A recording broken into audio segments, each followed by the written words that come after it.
So I've recently been having this debate today with the topic issue on genetics, and of course stemmed for that was the white supremacy and the white nationalism. Now I had quite a few interesting answers. The white supremacists are the type of people who believe in the supremacy of the white race, in other words being dominant and superior to all other races, which I completely disagree with. I just think they're Nazis basically.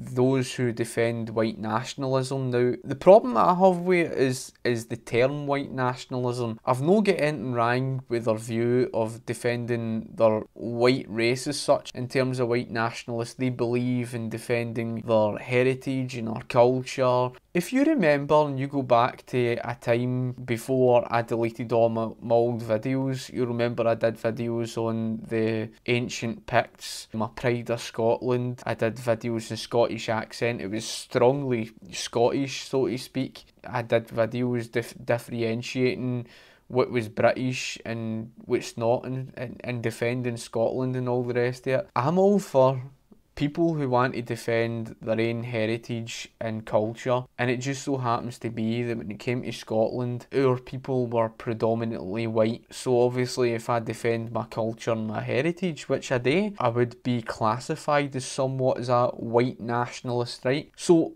why don't they just say they defend their culture and their heritage of where they came from? That to me sounds more reasonable. Using the term white nationalism doesn't sound reasonable to me, because all you're doing is you're giving your opposition ammunition to fire back at you, and that's all you're doing. I understand that you're saying to me that you're not a racist, that you're defending your culture and your heritage, and therefore you're not a racist. Fair enough. I agree with you. You don't want to become the minority in your own country because you want to defend liberty. Okay, I can reason with you.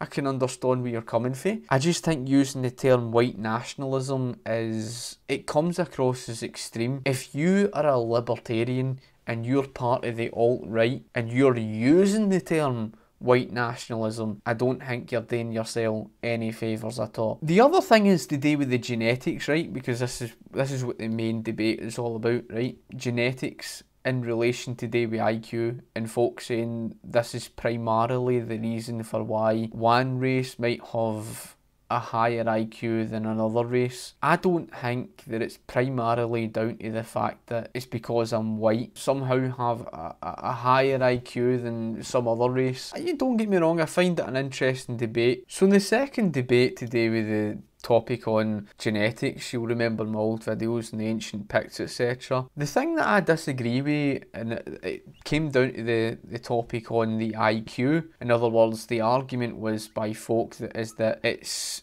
genetics that primarily determines whether one race is smarter than another. When you compare Scotland today to where it was like 200 or 300 odd year ago, it completely contradicts that statement. And it's not like I'm having a go at this person, right? I'm not. And I've done videos, that's why I mentioned about the old videos that I did in terms of our ancient history. We are genetically different in that regard, and there is certain differences that genetics does influence to some degree to do with a people's IQ. I don't think it's the primary reason for why one race is genetically smarter than another race. It's primarily down to two things.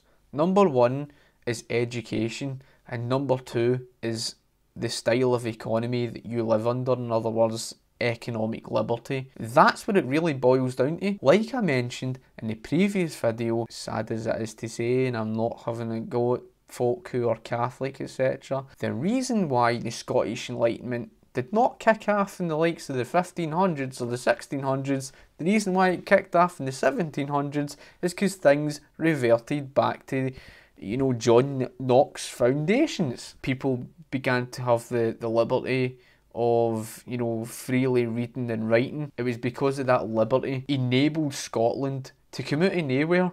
It sparked not just the Scottish Enlightenment, but was largely what sparked the Industrial Revolution. Now, the Industrial Revolution started in my city. If you were to look at per head of the population, and you looked at the average Scot in that time period, The Scottish Enlightenment more or less kicked off in the same time period where you seen the Highland clearances. There was about 2 million Scots that were fled off to every continent on the planet, and surprise, surprise, every continent on the planet that the Scots touched, the Scots heavily influenced, which tells you that the average Scot in that time period had a very high IQ level, which is why we produced so many greats. We produced the likes of John Muir, Adam Smith, David Hume, Robert Louis Stevenson, Robert Burns, you name it, right? And these weren't just average folk. Scotland was the world leader of medicine and education.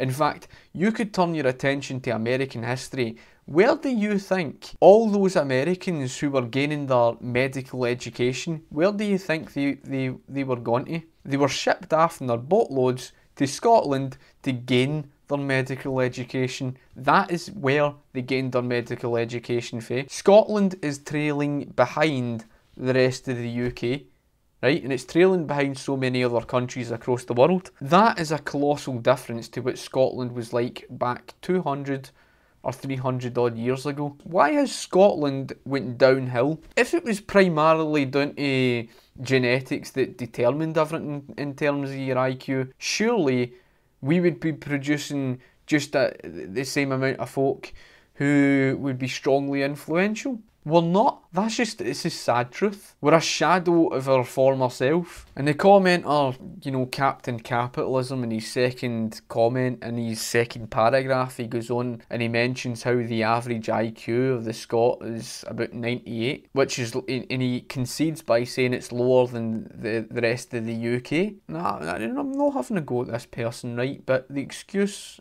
is that perhaps it's to do with the fact that the cream of the crop has left Scotland and moved to places like the city of London. Part of that, it may sound reasonable, but here's the problem with that argument. If you were to compare the amount of Scots leaving Scotland today to that of the Highland clearances, people would laugh at you. The Highland clearances, more than 2 million Scots were fled off to every continent on the planet. Even when more than 2 million Scots were fled off to every continent on the planet and influencing every single continent that they touched, the Scots who were left behind, who were homebound, still had a strong influence.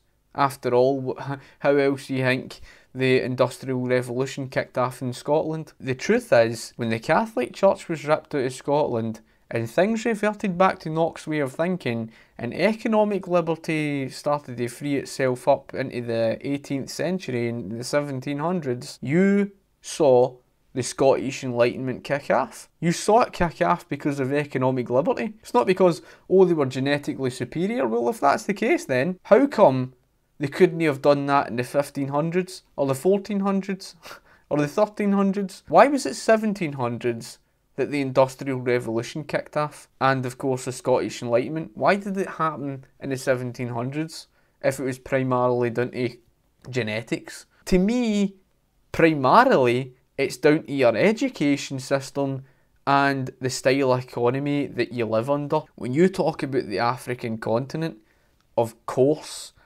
we're going to have a higher IQ than the African continent. The African continent for more than 2 centuries has been living under oppression. And if you go back to Africa of the 1700s, every continent on the face of planet Earth was living in extreme poverty. And then you were faced with the slavery, then the British colonialism. It had the opportunity to finally flourish. Because of the Soviet Union, they flirted with Marxism and Leninism, and their spells, the reason why the African continent has been left so far behind, that much of the African continent pretty much resembles, sadly to say, but the 18th century would have looked like. That's not to say genetics doesn't play a certain influence. Enjoy politics, history and economics? Love the message of liberty and interested in libertarianism? If so, with your support you can help drive this channel to greater heights, to reach out to a greater and wider audience, to spread the message of liberty. So be sure to hit the subscribe button on my channel page, and also if you want to keep notified of the videos I post, be sure to hit the bell icon on. Since revamping my channel in my unfortunate absence for a spell,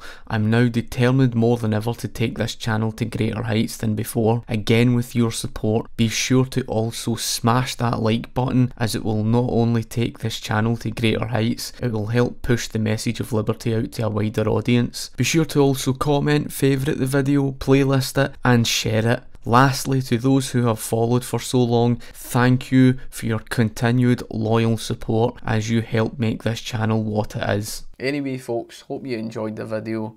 I shall talk to you later. Cheers.